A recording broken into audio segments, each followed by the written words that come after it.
Aujourd'hui, à l'émission, je suis toute excitée parce qu'on a une première. Oui, une grande première, on essaye 2 véhicules. Oui, le Volvo Cayenne et le Porsche XC quelque chose, hein? Émilie, tu n'es pas obligé de te forcer pour te tromper. On le sait tous que c'est le Porsche Cayenne et le Volvo XC90.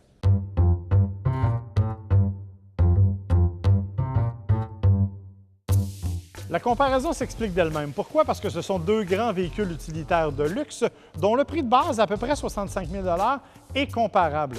Sous le capot, des moteurs différents, un moteur 4 cylindres turbo pour le Volvo, un moteur 6 cylindres pour le Cayenne, mais dans les faits, on parle à peu près de la même puissance, aux alentours de 320 chevaux dans les 2 cas. Évidemment, là s'arrête la comparaison parce que sur le terrain, le Volvo est beaucoup plus confortable, beaucoup plus tourné vers la famille, alors que le Porsche mise beaucoup plus sur la personnalité sportive de la famille allemande. Évidemment, on verra ce que ça va donner au terme de notre journée d'essai. En ce qui me concerne, ma comparaison se résume à ceci. D'abord, la couleur. Vous remarquerez que le Volvo est blanc et le Porsche est brun Bourgogne. Les pneus du Volvo sont beaucoup plus gros que les pneus du Cayenne. Si on regarde les chevaux, c'est à peu près la même grosseur d'écurie à quelques jockeys près. Et finalement, le prix, il y en a un qui est cher, puis l'autre est un petit peu plus cher.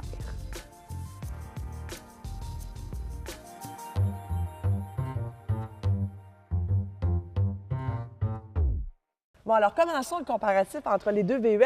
D'abord, mon Dieu, c'est un grand gaillard baraqué. Il est haut?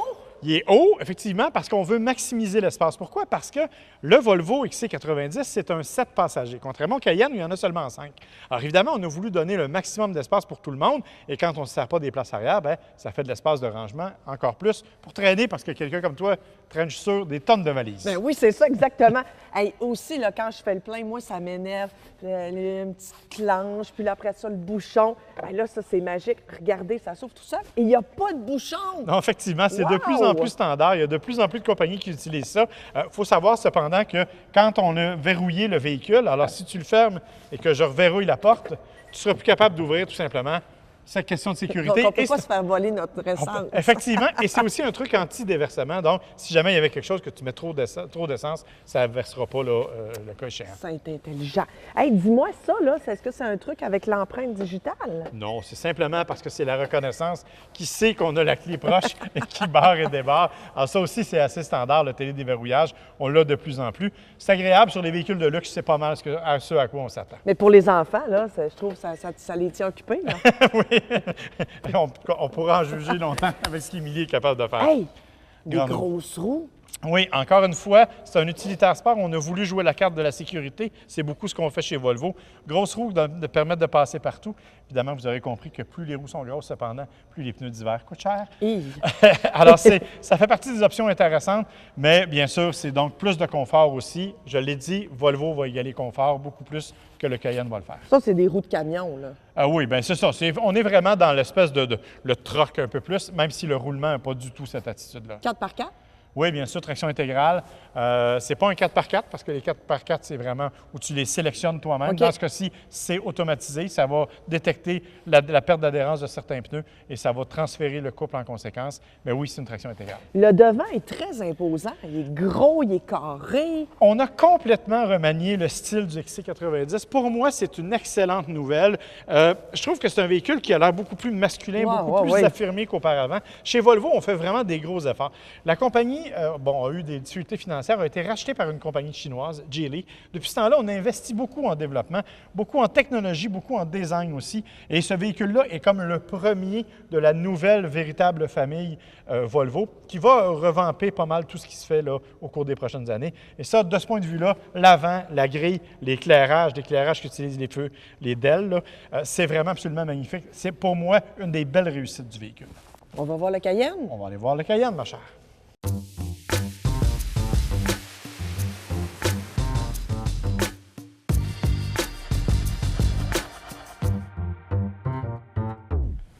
Alors évidemment, le Cayenne, comme tu le vois, c'est assez différent comme format. Il est assez haut, mais quand même beaucoup plus bas. Moins imposant. Moins imposant parce qu'il est beaucoup plus arrondi. Pourquoi? Bien parce qu'on veut le garder plus aérodynamique. On l'a dit, ça demeure un véhicule qui est très sportif, qui est dans la personnalité Porsche. Donc, on a voulu préserver cet aspect-là. Aussi un peu moins raffiné, je dirais, en termes d'esthétique, parce qu'on a gardé ce que la famille Porsche nous a toujours amené, les phares avant, les espèces de phares ovales, que ce soit la Porsche 911, la Cayman, la Boxster, que ce soit le Cayenne, le Macan, tous les véhicules Porsche ont sensiblement les mêmes blocs optiques à l'avant. Donc, même quand tu regardes dans ton miroir, tu le vois arriver, tu es capable de reconnaître ça. Et ça se suit de génération en génération.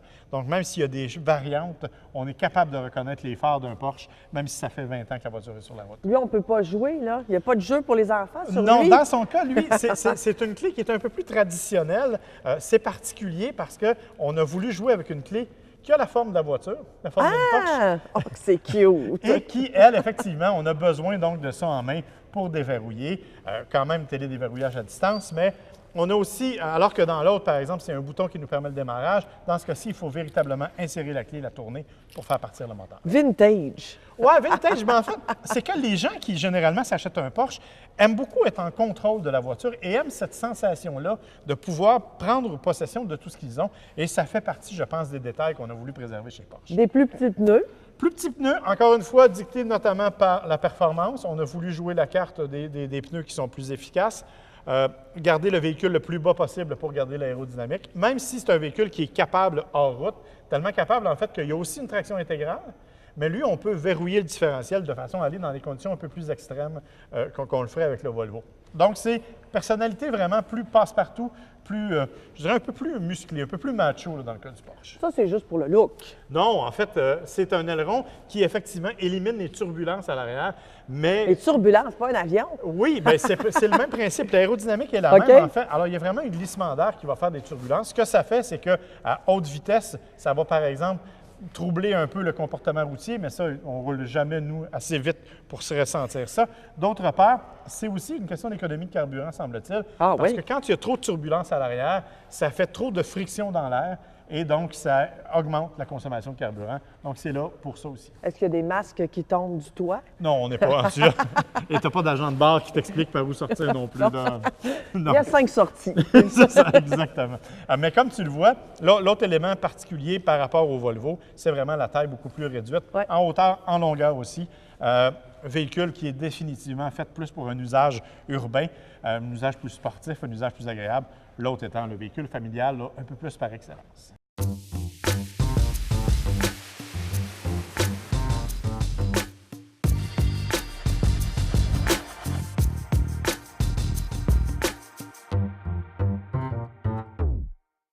Mais là, écoute, on va faire le vrai comparatif. Oui, oui, enfin. Après la pause, on va aller les essayer sur la route. Et moi, je peux choisir celle que je veux? Il faut que tu les essaies toutes les deux. Oh, c'est... Hey, c'est assez plate après la pause.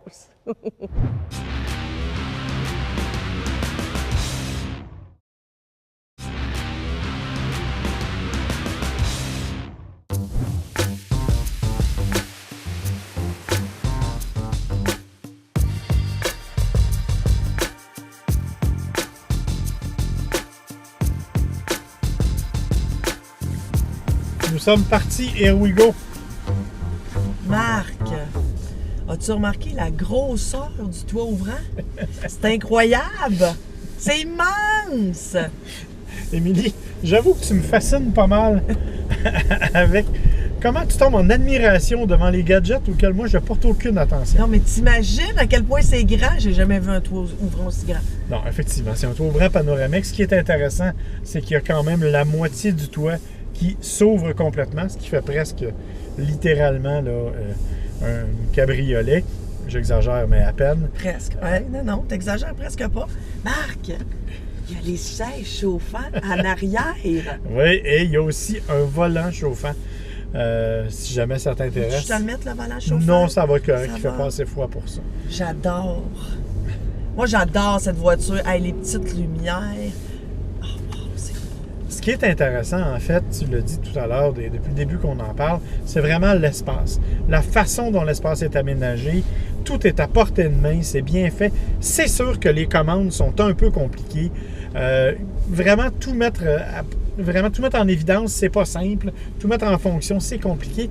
Il y a beaucoup de systèmes, parce qu'on a la version la plus équipée, il faut le dire, et le répéter. Il y a beaucoup de systèmes de sécurité à l'intérieur de ce Volvo-là qui sont faits vraiment pour préserver tout ce qu'il y a. D'ailleurs, sur les rétroviseurs, ce qui me fait vraiment halluciner, bon, OK, c'est encore écrit « Objects and mirror are closer than they appear », mais il y a des lumières qui apparaissent quand soit tu dépasses et qu'il y a quelqu'un dans ton angle mort, ou encore quand la personne passe trop proche. Oui. Ah, wow! Mais tu vois, ça s'appelle en fait le Blind Spot Detector. C'est un des systèmes de sécurité que l'on peut enclencher et manipuler. Il y en a tout plein. Il y a un système qui s'appelle le City Safety qui va mettre les freins si jamais tu suis une voiture et qu'elle freine brusquement à basse vitesse. Il y a un système qui te permet d'avoir ce qu'on appelle le Lane Keep Assist, c'est-à-dire qui te permet d'être dans une voie et de conserver la voie, et la voiture va d'elle-même corriger la trajectoire. Ah, mais écoute! Alors, elle va se déplacer. Il y a un système, bien sûr, un régulateur de vitesse intelligent, c'est-à-dire que si tu suis une voiture, elle va ralentir si la voiture devant toi suit pour garder le même espace. Bref, c'est vraiment une auto qui, du point de vue sécuritaire, est incroyablement complète. Du point de vue de la qualité d'assemblage aussi, on l'a vu. Et en termes de conduite, ben, c'est vraiment un véhicule qui est exceptionnellement confortable. Les sièges chez Volvo, ça a toujours fait partie des affaires les plus confortables. On peut les régler dans à peu près toutes les positions possibles. Encore une fois, c'est un truc optionnel. Nous, on a l'occasion de conduire celui qui est le plus, je dirais, le plus équipé. Par contre, au niveau du reste, ben, c'est un véhicule qui n'est pas trop nerveux. C'est un véhicule qui se comporte bien, qui est vraiment fait pour être familial. Les gens assis derrière, tu peux facilement leur parler. Donc, ben, c'est tellement grand, ça prend un intercom, par contre. Salut la gang! Moi, tu vois, honnêtement, j'avoue que je suis fortement impressionné par ce véhicule-là. On en a fait vraiment quelque chose de très, très bien. On a complètement remanié ce que c'était et ça donne vraiment de très, très bons résultats. Moi, je suis impressionné. Moi, je suis en amour. Moi, je suis totalement en amour. C'est la première fois que j'embarque dans un véhicule Volvo. Bon, c'est clair que c'est un des tops comme véhicule, mais sincèrement, tout est bien conçu, tout est à la bonne place. Comme tu le disais, tout est bien pensé, ne serait-ce que 3 programmations pour les sièges, parce que comme tu le dis, les sièges, tu peux le programmer pendant 15 minutes si tu veux. Ouais. Donc, je trouve que tout est bien pensé et mention spéciale au toit ouvrant. Je m'excuse, mais... Ce qui est intéressant, c'est que c'est un véhicule qui est fait pour des longues randonnées, puis honnêtement, de ce point de vue-là, en tout cas, moi, j'ai très, très peu de défauts. Le seul, peut-être, c'est qu'il faudrait vérifier la consommation. C'est sûr que nous, on a un petit peu exagéré, oui. Mais à 20 litres au 100, c'est peut-être un peu fort. On pourrait faire un road trip, Marc. Quand tu veux, Émilie. Partir faire le tour des États-Unis. Est-ce que tu m'endurerais aussi longtemps? On va aller essayer le Porsche, qu'est-ce que tu en penses? OK. Mais là, c'est moi qui conduis, là. OK, pas de problème. Youpi!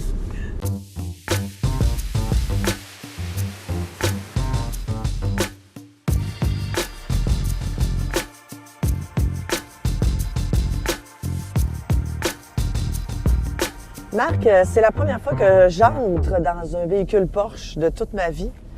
Donc, c'est toute une expérience. Semble-t-il qu'il faut avoir conduit au moins une fois dans sa vie une voiture Porsche. Là, je suis pas impressionnée. Ben, en fait, c'est intéressant parce que ce qui fait vraiment la personnalité Porsche, c'est le côté beaucoup plus sportif. Mais on sent cependant, par rapport justement au Volvo, ce côté un peu plus brutal, un peu plus brusque, évidemment. L'autre chose qu'on remarque beaucoup, c'est, bien que ce soit de très, très belles finitions, là, on ne peut pas rien reprocher à l'intérieur, c'est un peu compliqué pour eux. Il y a tellement des boutons. Il y a des boutons partout. Il y en a là, il y en a en haut. Ça n'a pas de sens. C'est vraiment compliqué. Le GPS est un peu ordinaire. C'est pas nécessairement simple du point de vue ergonomique.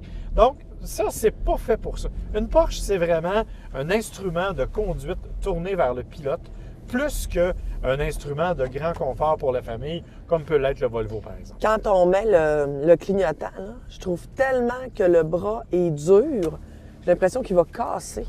Bien, en fait, tu vois, ce qui est... Tout sur la Porsche est comme plus direct. Pas le clignotant, c'est la première fois que je le remarque, il faut que je sois franc, mais tu sens que la direction est beaucoup plus directe, tu sens que l'accélérateur est plus proche, que les freinages sont beaucoup plus puissants. C'est une voiture qui est faite, on a l'impression que même si c'est un utilitaire sport, même si c'est vraiment un véhicule qui est conçu davantage pour, encore une fois, un esprit familial, avoir des passagers à l'arrière, parce que c'est quand même spacieux en arrière. Oh oui, quand même. C'est pas 7 passagers, mais c'est quand même très spacieux. Il y a de la place pour les bagages. Alors, c'est quand même, de ce point de vue-là, intéressant, mais c'est, comme tu mentionnes, peut-être un peu moins du côté confort et surtout beaucoup moins du côté technologie. On n'a pas tous les gadgets là, que le Volvo nous offrait, même si sur le Volvo, ils sont en option. Il faut dire aussi, je le précise, qu'on est dans le Porsche Cayenne de base. Ah, de base, celui-là? Oui. Mon Dieu, c'est quoi quand c'est pas de base? Parce qu'il y a tout, qu'est-ce qui manque? Ah non, mon Dieu, écoute, tu peux avoir des plus gros moteurs, Cayenne S, le turbo, le diesel, le GTS. Alors, tu as toutes sortes de versions différentes. OK, mais en termes de pitons, là, il n'y en a pas plus, j'espère. Non, c'est pas au niveau de l'équipement que ça fait une grosse différence. C'est davantage au niveau des modes de conduite et davantage au niveau de la puissance du moteur que là, on se retrouve avec un véhicule. C'est sûr que dans les autres cas, tu vas avoir par exemple, des suspensions qui vont être adaptables, des choses comme ça, ce que tu n'as pas sur cette version-ci. Mais pour le reste, au niveau des commandes et de l'ergonomie, c'est semblable à ce que tu conduis actuellement. Bon, là, j'aime ça. Il y a le volant chauffant. Moi, tu sais, j'aime beaucoup quand il y a des gadgets, mais là, tu vois, je suis tout mêlée, là. Je vais mettre les essuie-glaces, ça part de partout. Je te dis, c'est compliqué, cette voiture-là. On la comprend pas. En fait, moi, je trouve qu'elle est plus intimidante que compliquée. Ouais, peut-être, ouais, ça se peut. Quand on a pris là, une certaine habitude de conduire un véhicule Porsche, on se retrouve facilement parce que c'est pas mal comme ça dans toute la gamme de véhicules, mais c'est effectivement un véhicule qui est plus intimidant et bien, c'est précédé de la réputation Porsche aussi. On sait que c'est un véhicule que, regarde, tu l'as dit toi-même en commençant, c'est la première fois que tu conduis une Porsche. Il y a comme quelque chose, c'est comme une étape dans une vie, conduire une Porsche. C'est nono à dire, mais c'est comme ça, je pense, pour pas mal de monde. Moi, je pense que le Porsche a ses avantages définitivement. C'est très agréable à conduire. Bien, écoute, moi, je voudrais bien un jour essayer une Porsche beaucoup plus sportive. Ça, à quoi, j'imagine, elles sont prédestinées à la base. Donc, tu sais, une vraie Porsche, là, une Porsche... Porsche 911. Oui, exactement. Avec ça, j'imagine que là, tu en as vraiment pour ton argent. Mais c'est clair qu'aujourd'hui, en ayant comparé deux véhicules utilitaires sport luxueux, j'ai l'impression que Porsche, c'est pas nécessairement sa grosse qualité. J'ai l'impression que c'est plus... Puis écoute, c'est très personnel, mais j'ai l'impression que les Porsche sont plus faites pour faire des Porsche 911 puis tout ça, plutôt que de faire des véhicules utilitaires sport. C'est effectivement dans la perception ce que l'on a, mais juste à titre d'information en terminant, 50% des ventes de Porsche sont les utilitaires sport. Ah ouais? Ouais. Alors, tu vois, c'est donc des véhicules qui sont extrêmement populaires. Je pense que c'est quand même agréable, là. Mais je suis d'accord avec toi, il n'y a rien comme une Porsche sportive, puis un gros son de vroom-vroom avec un gros moteur. Et ça, on le ressent moins dans celle-ci. Mais ceci étant dit, là, si tu veux me donner une Porsche Cayenne là, comme ça, là, je chialerai pas. Je vais la prendre, je vais être contente. Je vais même la trouver extraordinaire parce que ça reste quand même... Ça fait chialeux, là, mais ça reste quand même... Ouais, mais si j'étais toi, je compterais pas trop là-dessus. Ah, t'es gentil!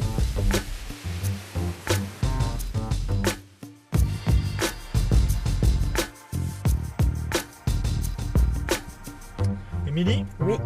On a tous les deux essayé les deux véhicules. Tu as aimé mieux le Volvo. J'avoue que j'ai aussi eu un faible pour le Volvo à cause du confort et de l'équipement. Mais peut-être qu'il serait temps de redonner à Porsche un peu de ses lettres de noblesse. Ah, tout à fait. C'est quand même Porsche. C'est quand même Porsche. Puis qu'est-ce qu'on fait avec une Porsche? Bien, on fait un petit peu de sport. T'es bien attaché? Je suis bien attachée. On va essayer d'aller faire un petit peu de sport. Les cônes. Les cônes. Yeah! Ah, faut que tu le mettes à D, Marc. Oublie pas. C'est bien parce que on peut se tenir 2 fois plutôt qu'une dans cette voiture-là. Mais comme tu vois, t'es bon. Le véhicule tient très bien la route. Eh oui, pour une grosse voiture comme ça, là, effectivement. Sincèrement. Là. Pas beaucoup de transfert de poids. Et on va recommencer. Et tu vas voir, regarde, on est quand même à vitesse raisonnable. On ne fait pas un slalom de fou, c'est clair. Non, mais... Mais ça nous permet de constater... Ah ouais, on dirait qu'on pourrait arrêter sur un 10 sous. Effectivement. Arrête donc sur un 10 sous, hein. Ah, c'est ça, arrêter sur un 10 sous! Ça, c'était pas loin du 10 sous. Et là, ce qu'on va faire, c'est qu'on va essayer le 10 cents suédois. Parfait. Alors, on vient de le faire avec la Porsche. Oui, allons-y avec le Volvo. On peut aussi changer le mode de conduite avec celui-là. C'est intéressant. On vient de le mettre en mode dynamique. Donne plus de stabilité, plus d'accélération. Bon, on va voir ce qu'il donne au niveau du compte. Allez, c'est ce qu'on veut voir. Moi, je veux voir pour être certaine que tu vas pas en laisser tomber un. Tu vois, il est quand même très stable, mais on sent qu'il y a plus de transfert de poids d'un côté à l'autre. Quand même surprenant compte tenu de la taille et de la longueur du véhicule. On va faire dans l'autre sens. est un petit peu moins maniable, mais c'est normal. La direction de la Porsche est particulièrement exceptionnelle. Il faut savoir que dans ce cas-ci, ça va très bien. Vas-tu stationner sur le dessous? Oh! Ouais, c'est non. Du point de vue freinage, on ne peut pas se plaindre tellement.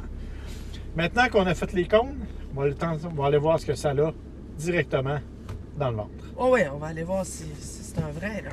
Alors, Émilie, comme tu as vu, avec la direction précise, avec les suspensions un peu plus rigides, le Porsche a gagné le combat au niveau des cônes.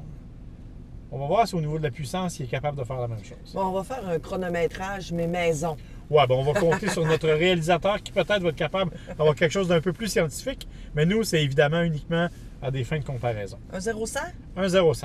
Tu me dis quand on part? Je te dis, écoute, aussitôt qu'on avance, tu pèses et je te laisse juger du 100. Go!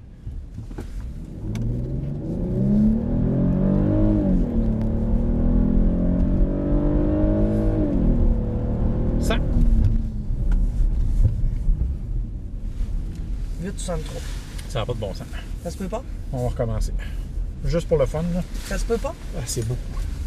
C'est trop Je long? crois que c'est un V6, mais... OK, ben garde, toi, je regarderai pas, puis je vais juste peser là-dessus, OK? OK. OK. Dans T'es prêt? 3, 2... Attends. Je vais faire de quoi? OK, là, c'est... Dans 3, 2, 1, go! Ça va vite! Ça va vite, vite! Ça! 8,28? C'est 8 secondes, pareil, hein? C'est vite ou c'est pas vite? C'est... Non, c'est lent. Hein, c'est quoi qui est vite d'habitude? 8,28. Ouais, pour 8 secondes. C'est lent, Mais hein? ça lent, vous autres, c'est quoi qui est... Transport, tout inclus. Tout. Ouais. C'est quoi qui est vite? 5. Ouais, je me serais attendu à 17 peut-être. Ouais, moi aussi.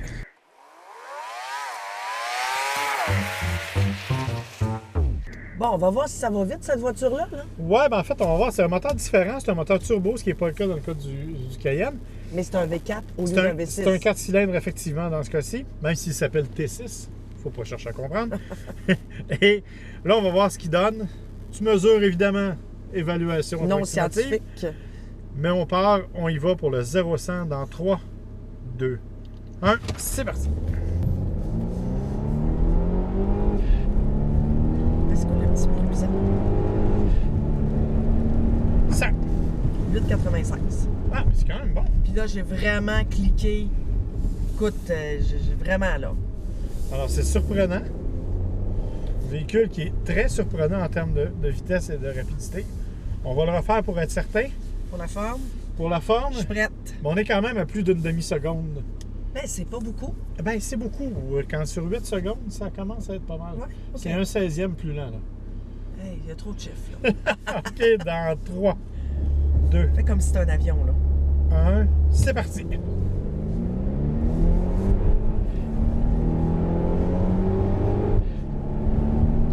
Ça. 7,85.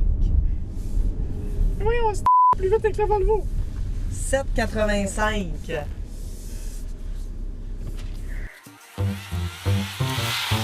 Ah, accélérer, c'est bien. Je me tiens, là. Qu'est-ce qu'on fait? Freiner, c'est mieux. Dis-toi que sur n'importe quelle voiture, le système le plus puissant, c'est ton système de freinage. Dans le cas du Porsche, il y a des gros disques, il y a des freins de haute qualité. On va être gentil avec toi, un 60-0, 60 km/h à 0. On va voir lequel qui le fait dans la plus courte distance. OK, vas-y. 60. On y va, mais tu vois, c'est pas rapide. C'est raisonnable, disons. OK, on est à 60. Tu vois. On va recommencer, ma chère. Si tu vois, 60. On est à 60. Et on freine. Ça dérape pas. Ça dérape pas, c'est très stable et ça freine quand même dans une bonne distance. Là, Émilie, je suis un petit peu sous le choc. Non, mais je suis honnête, jamais j'aurais pensé que le Volvo serait en mesure d'aller plus rapidement que le Porsche sur le 0-100. C'est une question de fraction de seconde, évidemment, on l'a mesuré manuellement, mais les données le prouvent. Normalement, le Porsche fait 8 secondes. Celui-là est capable de faire quelque part entre 7 et 10 secondes selon le type de moteur. Vraiment très surprenant pour un véhicule de cette taille-là. Maintenant, on va voir l'autre mesure. On l'a fait avec le Porsche aussi. On va le faire avec celui-là aussi. On va aller faire le freinage. Le freinage, 0,60. 0,60. Pas 0,100, là. Non, non. C'est là qu'on se tient après. Là. Ici, j'ai juste une place pour se tenir. Ah, mon Dieu Seigneur, ça... Ouais, c'est assez impressionnant. On sent beaucoup plus de transfert de poids vers l'avant, cependant. Donc, ce que ça veut dire, en fait, c'est que le nez pointe un peu. Si on était sur une chaussée particulièrement glissante, ça pourrait entraîner un certain débat. Pour le moment, ça va plutôt bien, mais là, on va le réessayer. Est-ce qu'il y a des freins ABS là-dessus? Oui, toujours des freins ABS maintenant. C'est toutes les voitures maintenant? Oui. 3. Par contre, tu vois, il prend plus de distance À un freiner. peu que le Porsche. Normal, il est plus lourd, il est plus gros. Fallait s'y attendre. Il est vite, mais il freine un peu moins bien. Malgré tout, écoute, c'est un véhicule qui est extrêmement surprenant, qui, honnêtement, là, m'épate jusqu'à maintenant. Moi, je l'adore. Moi aussi. C'est ce que je veux comme cadeau de fête.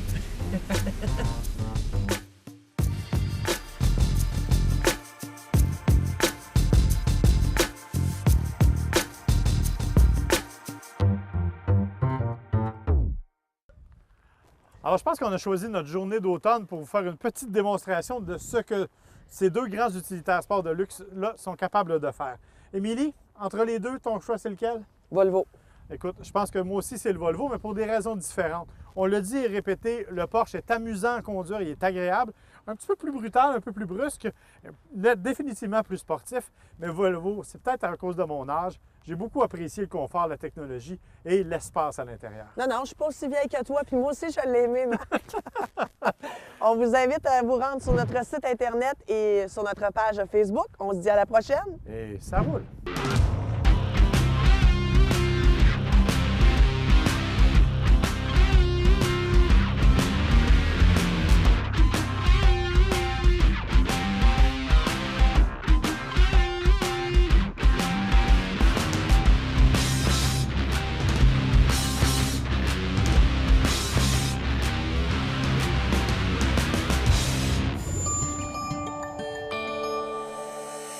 Cogeco TV, un service exclusif aux clients de Cogeco.